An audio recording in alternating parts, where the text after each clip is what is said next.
I think that's kind of following what we've been doing with some of our Yeah, go ahead and do that, and then just criminal trespass. Right, okay.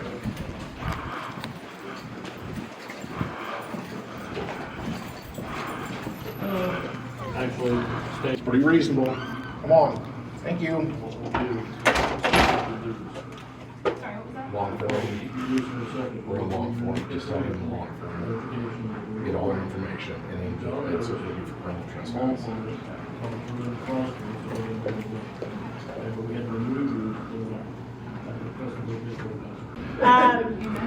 So, do you have a question? Is there something funny? I do. Yeah, sure. How do you define wokeness? Wokeness is the destruction of normalcy and how do you define it? I think it's also anti-Americanism. It's I'm sick and tired of Are those our kids separate being things? taught that America isn't worth fighting and dying for. It's a great country. It's the greatest country in the history of the world. It's the destruction of I would say everything that moral. attacks on our American way of life is wokeism. So In the name of that's leftism. broadly though. Like, Al Qaeda attacks American life. Are they woke? Well, maybe in some ways, but there are probably some similarities. There are probably so many similarities. So this is seeping into everywhere. It's in our schools. Like just a couple weeks ago, the governor of Washington, he signed legislation mandating LGBT history be taught in K-12 schools. So now these kids in schools in Washington are being forced to learn about like drag queens and Dylan Mulvaney and stuff. And that's obviously not something that we would see here in Indiana because In Wilmington, they would. Yes, you do. In I'm MCCSC, saying absolutely. you're not going to see it being legislated into by the governor, for example, right? Being forced to teach that, yeah. So Actually, SB 202 requires a diversity of viewpoints, which I suppose would include the teaching of I can't hear you LGBT under your history. mask. Yeah. I can't hear you under your mask. We're required to teach a variety of viewpoints. I can't understand you behind the mask. What they're saying is that the bill requires to teach a diversity of viewpoints. And why would that not include the viewpoints of LGBTQ people and their respective issues? Yeah, I think there's a big difference between teaching diversity and pushing an ideology on kids. What is it? We're teaching kids a sexual or political message in a classroom. Because there's a big difference between that, telling 8-year-olds, teaching them about genders and sexuality and those types of issues and diversity. I think that's a big difference. I think hopefully you would agree that's a big difference. Talking about diversity versus pushing of propaganda. Well, that's true, but every day or every year in many schools around the country, they celebrate Valentine's Day or they celebrate other things where they celebrate heterosexual relationships, but homosexual relationships are considered ideological. Why is that? I think there's a big difference between a Valentine card for a kid and a sexual message in the classroom. It's not sexual, you're just scaremongering. I would like to know I would like to hear from you what you think. Go ahead. So right here in Hear more Indiana, from our speaker. right maybe I here can answer in questions. Indiana, you might have seen a story in East Central High School. A kid showed up to school with a massive American flag on the back of his truck, and the school told him that he's not allowed to fly the American flag. So that is obviously anti-American. It should Where was not this? stand. Thankfully, they rescinded that within 24 hours, and they said he could fly the flag. Where was this? East Central High School. East Central? In Southern Indiana. Can I ask? So wokeness is a destruction of common sense and normality. It's anti-American, and it needs to be destroyed. And it's all just in the name of leftism, right? So right here in Indiana too, the Department of Child Services, they took away a child from a Catholic couple because this couple said they're not going to affirm their child's new made-up gender identity. So the child was taken away because they were going to be abused. They took away this child, and that's really scary because that's institutionalized wokeness, right? And they can use that power to come after random citizens, right? They can come after anyone, you know? Who said you're not going to be next? So it's really scary. And So how do you it's really define gender important identity?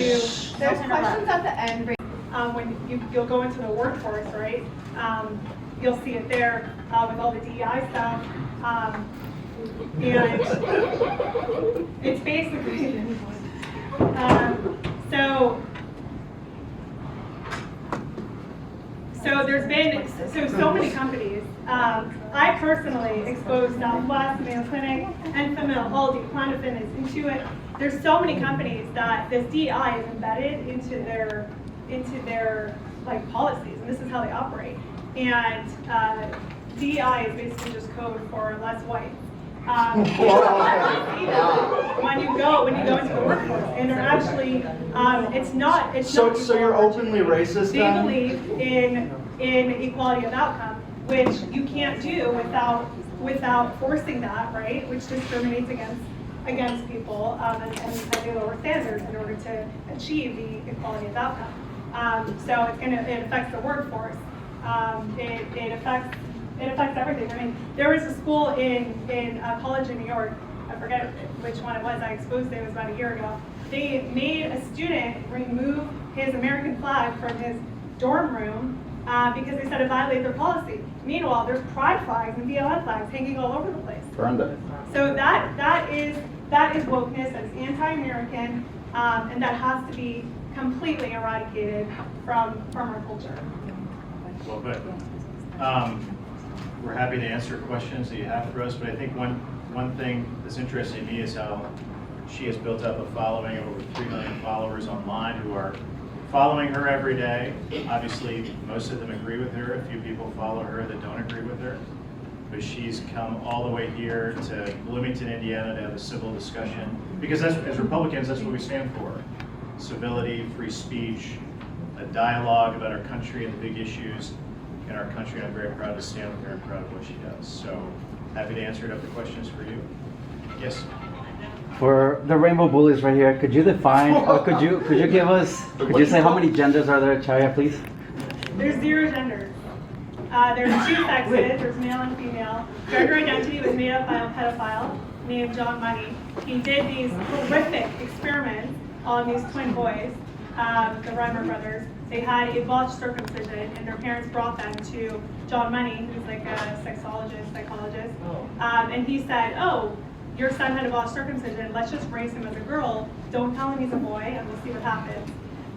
His experiments, he was a pedophile, he made them do sexual stuff on each other. You can look it up, it's absolutely grotesque, it's horrific, it's disgusting. His experiment resulted in both of them committing suicide. So his experiment was a total and epic fail. But that didn't stop the radical gender ideologues from taking his failed experiment and instituting that into the mainstream and into every single aspect of our culture, which doesn't make any ounce of sense. And actually right here, I think, they have a Kinsey Institute, right? So they're actually like naming, they're naming things after him. There's also there's another institute named after him. But it's just like, it doesn't make any sense how his failed experiments, which result in suicide, are now being mainstreamed by everywhere. Can you talk about how the anti-Semitism movement is sort of intertwined with this radical ideology on the left of other, like the trans movement, and why is Where was your care about anti-Semitism 4 years ago? Yeah, I was You didn't wondering, give a shit about maybe it. some of my rainbow I friends. can't understand you with your mask. Maybe some of my rainbow friends can answer how do you think Kamal celebrated Trans Day of Visibility yesterday? I doubt they did. What? I doubt they did. You can't take. Oh, they didn't celebrate it? I doubt it. Seriously doubt it. Oh, but are they transphobic? I don't know. I think they throw gays on the rooftops. When? Yeah. When? What? All Yeah. the history. Oh, give me a citation. Name one. There's pictures of them like dragging drag queens through the street, tied to the back. When of the was this? motorcycle, tied up. Can you provide me a link or something? Yeah, give me your email. I'll send you a picture. Okay, I'll do it. Can you talk about we need to eradicate, right? Can you please talk about some specific strategies that can be employed for eradication of these things that are occurring? Yeah, well, I think it starts from it starts from both, from the top and from the grassroots. I think everyone has their own method of how they can contribute and how they can contribute to eradicating it. So for me, my mission to eradicate it is to keep exposing it on my large platform. For someone like Jim, the way he can eradicate it is joining Congress, joining Senate, and actually pushing and passing legislation to help eradicate this radical ideology from our society. Taxpayers How do should I pay. eradicate, like, the fact that I have gay neighbors? How do I eradicate that? I don't think that's what we're talking about. I'm not talking We're about the- eradicating gay people. The government funding DEI programs or programs that teach kids in school that America was founded in 1619 instead of 1776. The taxpayer shouldn't pay for that. That is a radical, an anti-American ideology.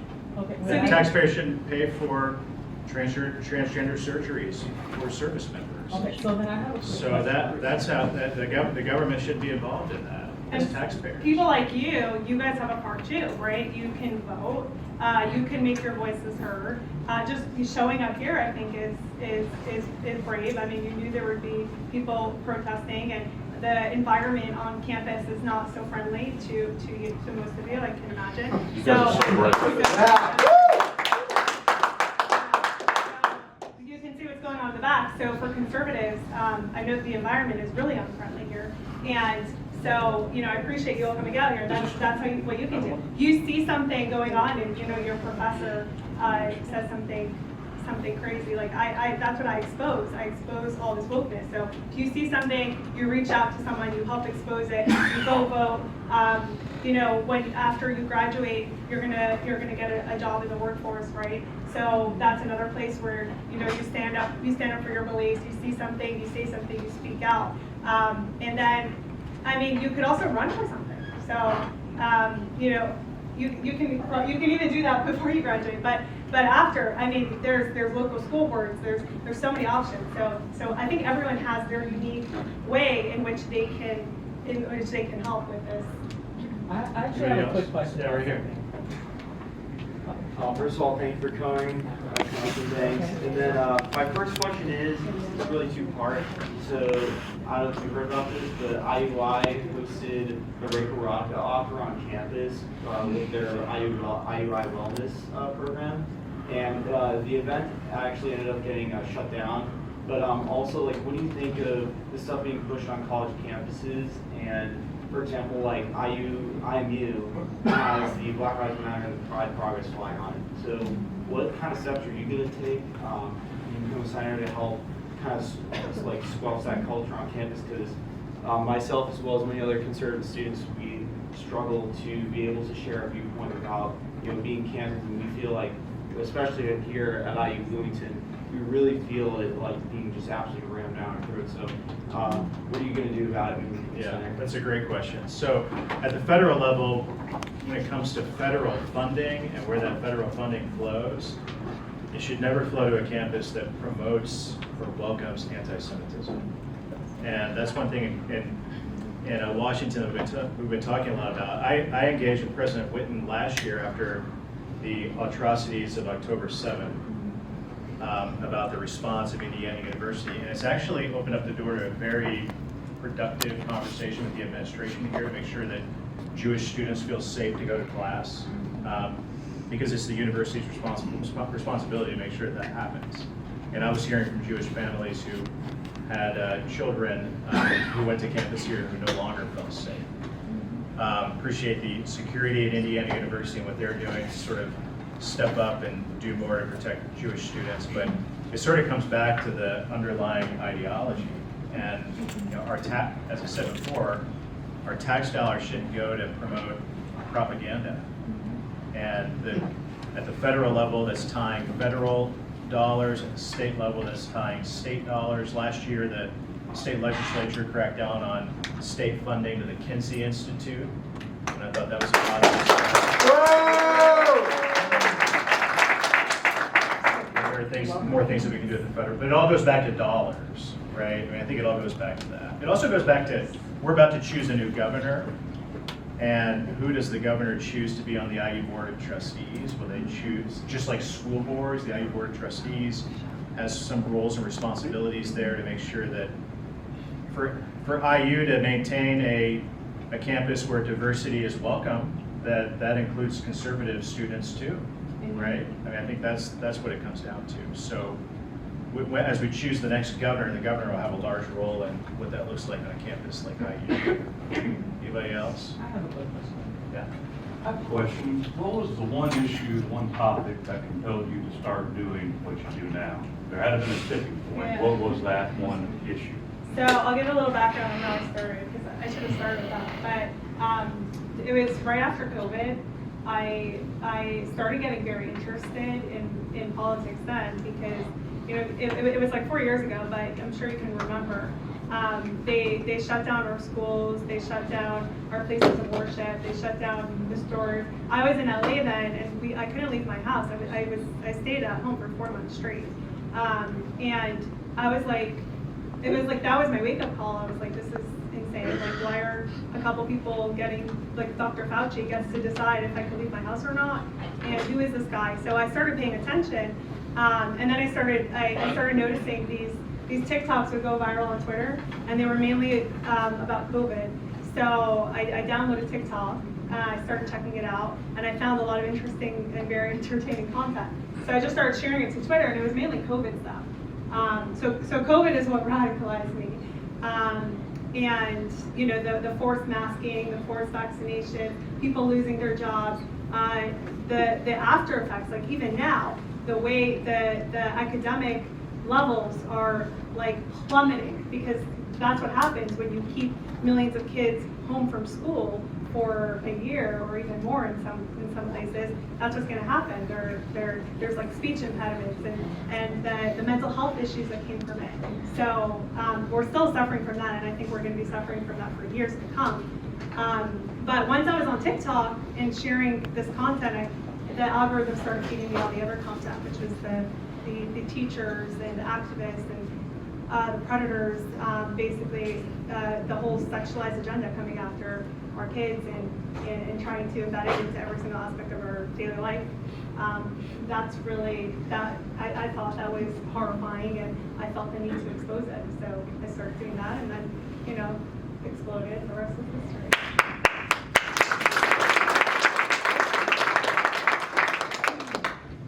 So from what I understand, you're on a board in Oklahoma to vet books for schools, and I understand you kind of crack down on ones that are focused on gay rights. But I am curious, do you accept the Bible in schools from reading the Old Testament, because I grew up Catholic, that there's a passage in there about a woman who gets raped and dismembered, and then the passage with Lot, he offers up one of his daughters to get raped instead of the angel. So which books did I crack down on? You specifically crack down on books that teach about LGBTQ. So just to correct the record, I want to crack down on the pornographic books that they're giving to kids in schools across the country. So I'm very proud. I've gotten multiple school districts across the country, thousands of schools, to remove pornographic books. We're talking about books like Genderqueer, Flamer, This Book is Gay, and without getting into too much detail, you could look it up after if you desire, just so you have some context of what we're talking about. But these books depict pictures of graphic depictions of sex, all kinds of sex, and they're giving this to kids in elementary schools, as young as elementary school. So it's absolutely disgusting, and the whole book banning narrative is completely made up by the far left. Because giving kids porn in school is not okay, and I will do everything in my power to get pornographic books out of our kids' schools.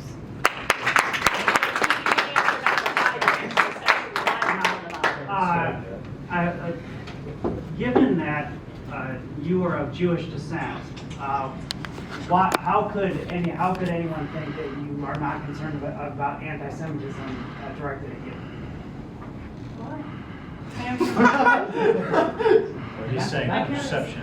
Why would they think that you don't care about that? Or I don't think I can hear you. discrimination against it. Given your Sorry. Given that you are of Jewish descent, Yeah. why would anyone think you're not concerned about anti-Semitism, which would be directed at you? Are people arguing that? I mean, I have no idea. I've been very outspoken about anti-Semitism. I've received a lot of anti-Semitism, and I'm very outspoken about it. Anything you want to add? Are you making a larger point as a minority, as someone of a minority viewpoint? I'm saying that she would have been concerned about anti-Semitism from birth. Right. Yeah. Next question. Next question.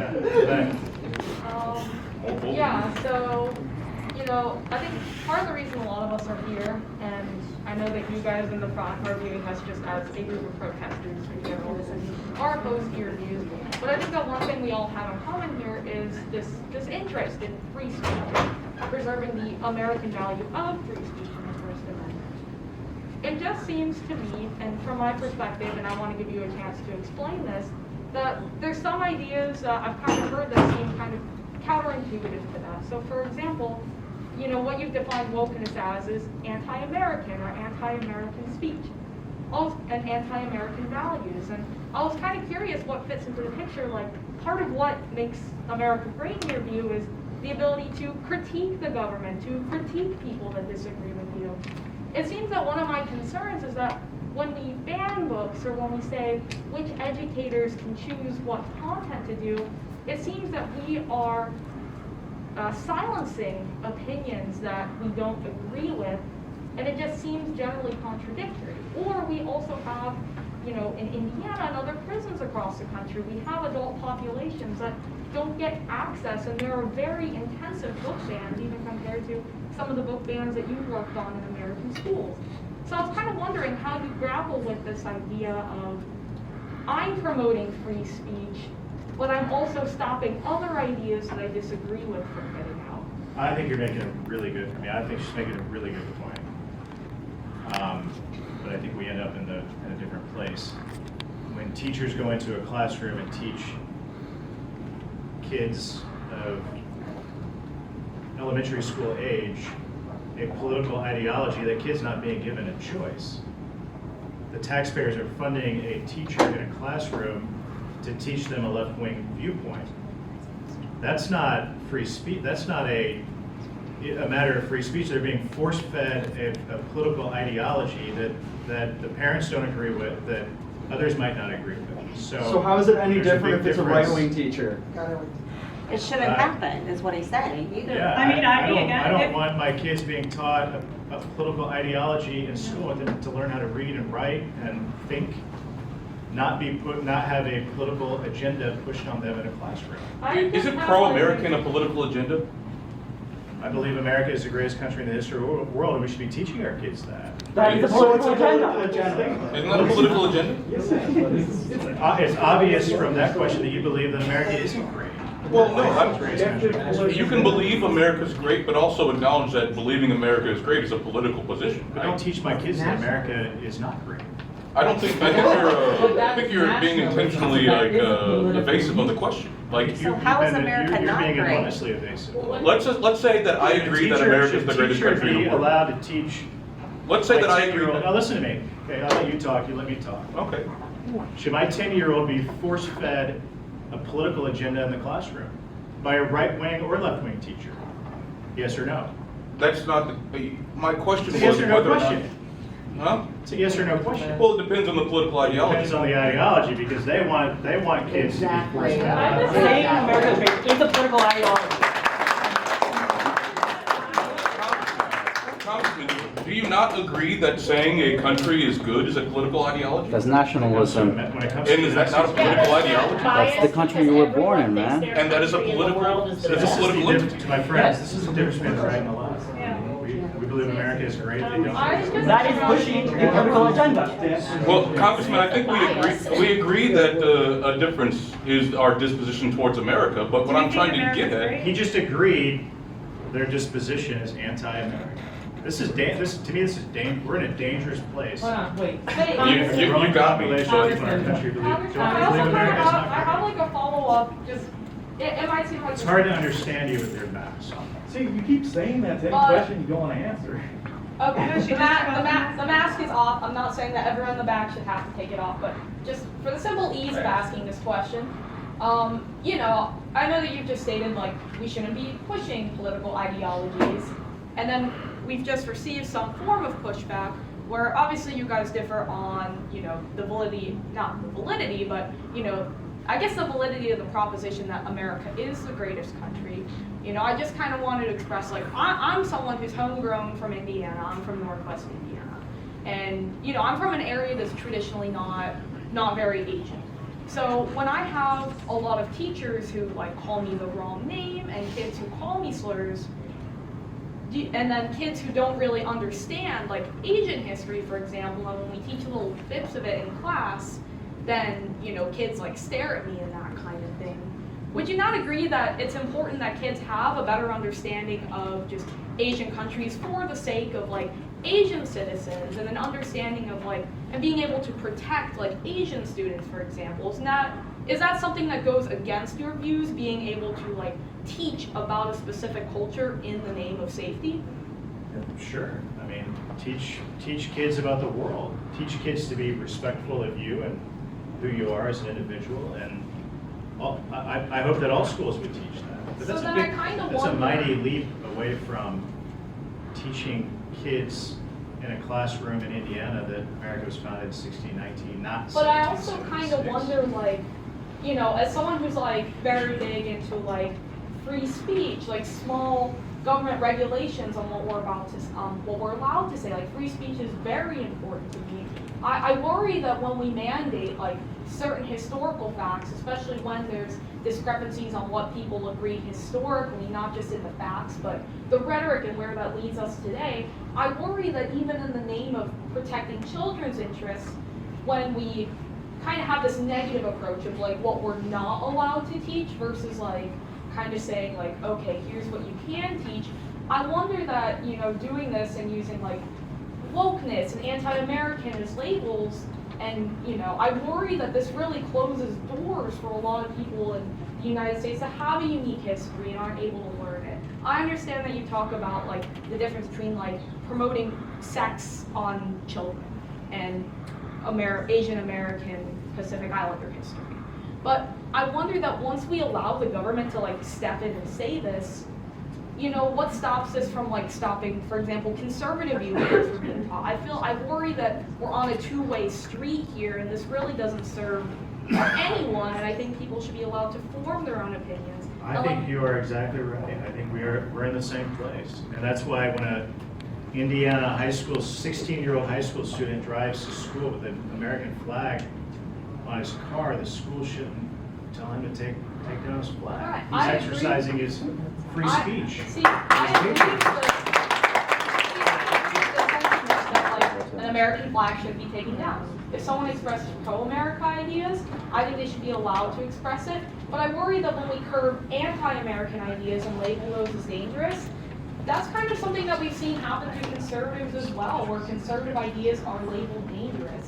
So if we don't open this discourse of, like, anti-American critiques, and if we close the door to saying, well, America isn't the greatest and I believe it can be greater, I worry that that's really shutting down the discourse and just not very productive in general. I think, give it up for her. I think this is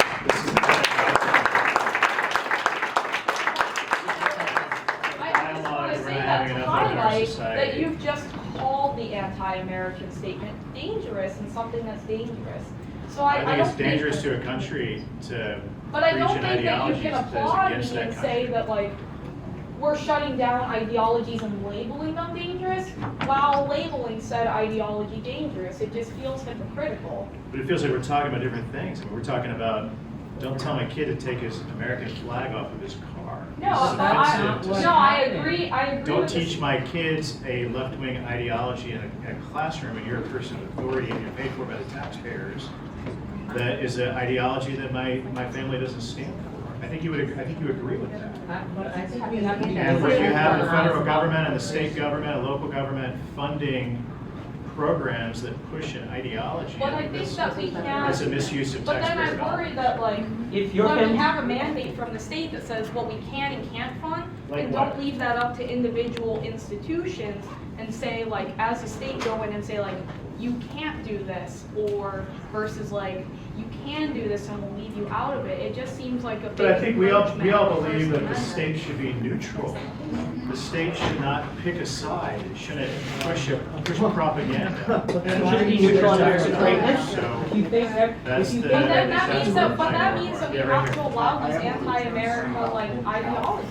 I went a little to the neutrality thing because in that case, that could lead to some difficulty discussing topics like the civil rights movement or the idea of union workers unionizing for American history, or heck, even instances in which America, like the Spanish-American War or the War in the Pacific Islands, where there were instances in which America may or may not have been in the wrong in that instance. I feel I that. totally agree. When we're talking about neutrality, I'm talking about preaching the right versus the left, Republicans versus Democrats, or pushing a trans ideology in the classroom where it doesn't belong, with a flag on the wall, or BLM flag. I mean, those are things that have become prevalent in too many classrooms. They don't belong. They don't belong in the classroom. I mean, I think up until a few years ago, it feels like the majority of Americans were all on the same page, right? We're not going to teach kindergartners about gay sex, and we're not going to chop off body parts of kids, right? And these it should not be controversial. I mean, these are things we should all agree on, and we used to, right? And the left made it a partisan issue. We didn't do that. They turned it into a partisan thing. They decided that the hill they're going to die on is to be able to chop off the body parts of young confused kids. That's what they made that their party line, right? So now we're forced into this scenario where we have governors who have to go and actually make a law, be like, okay, look, you can't teach elementary kids about gay sex. Like we don't want to do that, but we're kind of just reacting to what they've been doing, and we have no choice. Right here. I want to do. We are by far the greatest, powerful, decent nation in the world. Amen. Joe Biden. Give it up, This Joe. is not a political issue. If you don't start from a basic standpoint that your nation is good and tries to be good and can be better, then you've lost. Agreed. And if anyone doesn't like it, then they're welcome to go find a better country. There's nothing. We have time for one more question. One more question. One more. He's been waiting. Excuse me, I'm sorry, I've been waiting a very long time, and I know that you can't all see me. Yeah, great, wow. Number one, I thank you for coming here and putting up with all of us. Number two, Chaya, is that it? Is that proper pronunciation? I want to make sure I get it right. When you were talking about John Money, the trans community hates John Money. John Money was a horrible, horrible, horrible man. We do not celebrate him. We do not preach his ideology at all. John Money was absolutely flawed. Please don't try to misrepresent things. Also, chopping off body parts of children, I'm an intersex person, okay? You want to talk chopping body parts off? It's still legal to chop body parts off of intersex people. Do you understand the difference there? That is a rare medical disorder that has. It's not rare, it's 1 in 50 people. 1 in 50 people. That's not rare. I don't know why. So you're focusing on trans people who are about 1 in 100 people, but you're not going to, you're going to say, oh, well, you're too small of a number to worry about. America is great, it could be greater. I had a lot of family die for the flag. Fly the flag wherever you want. That's fine. I know how to take care of a flag. I know how you're supposed to do it. I learned that in school and privately. We have to have a diversity in this country. We are from everywhere. Everywhere on the world, that is us. And we have to respect everyone. If you want to talk about teaching history and being open to everybody's history, we're talking about Asian history, that's okay, but you can't talk about teaching people that some people were trans. some people were gay and lesbian in history or bi, that's not acceptable. It's not an ideology, it's a fact of life. We are here, we have always been here, we will always be here. It's not about pushing anything on children. We're not. We're honoring the children that already are. I was a queer child, and not because I wanted to be queer. I was labeled that. We were labeled that. That was put on us. That was an ideology that was placed on us. Trans. I assume you understand Talmudic teachings, right? I never studied Talmud. Oh, I'm sorry. Yeah. There are 8 words for the different genders in Hebrew. Do you have a question? In ancient Hebrew. I do, yes, thank you. Hold on. My floor. I reclaim my time. Yes. She has no. This is not an issue of That thing has no. us versus them. This is an issue of us, together, united. All of us are American. All of us have a right to be here. And we have a right to be in schools, and we have a right to be in workplaces, and we have a right to be anywhere any of the rest of us are, because we're Americans. And we need to unite. And this is not uniting. This is division. So I would invite you, and I know I got a little angry. I didn't want to be this right now. This is not where I was going when I RSVP'd. I would love to talk to you personally. Just one-on-one, no mics, no screaming, none of that. I apologize for that, because we do need to have dialogue. We do need to come together. We need to be one. If you're willing to work with that, fantastic.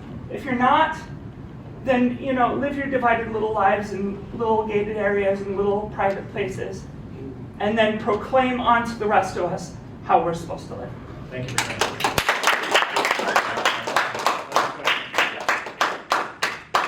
First, I'd like to thank everyone in the back for coming. I think dialogue is important in this country. So is open debate. So is difference of opinion. This question is for both of you. As previously mentioned, we have a lot of problems in our public school system between disturbing materials being accessible to our kids, public sector teacher unions preventing the firing of bad teachers, millions of government dollars being thrown at a system that's failing in the teaching of anti-American ideology. What needs to be done to fix our public school system, and what can we do as conservatives to restore trust in our education system? Great question. Yeah, I think it starts with the school boards. That's what we can do. Like I said, any of you can run for school board. And that school boards might be the most important election in our country. And that's something that affects you locally. It will affect, if you have siblings here in school, it will affect your kids. And that affects the future of the country. Because if they capture the kids when they're young enough, then those kids will become activists for them and just promote all of the far left ideologies that they start teaching to them from the youngest grades. So the school board is so important. It could change the outcome of our country, I think, in the next few decades. So I think that's where it starts. And then again, just keeping to raise awareness, because at the end of the day, the reason why they hate me so much and why they get so triggered by me is because I expose them in their own words, and their views don't hold up to scrutiny. So we just keep exposing them. They run away when light is shown on them. So I'll keep doing that. You guys do your part, and we're going to take back our country.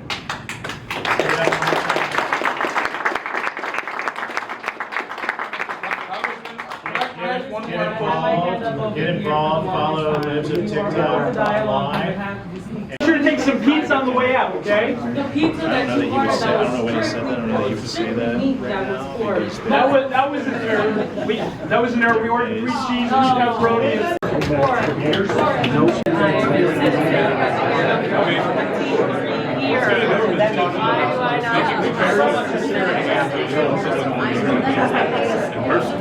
Fish hooks back around.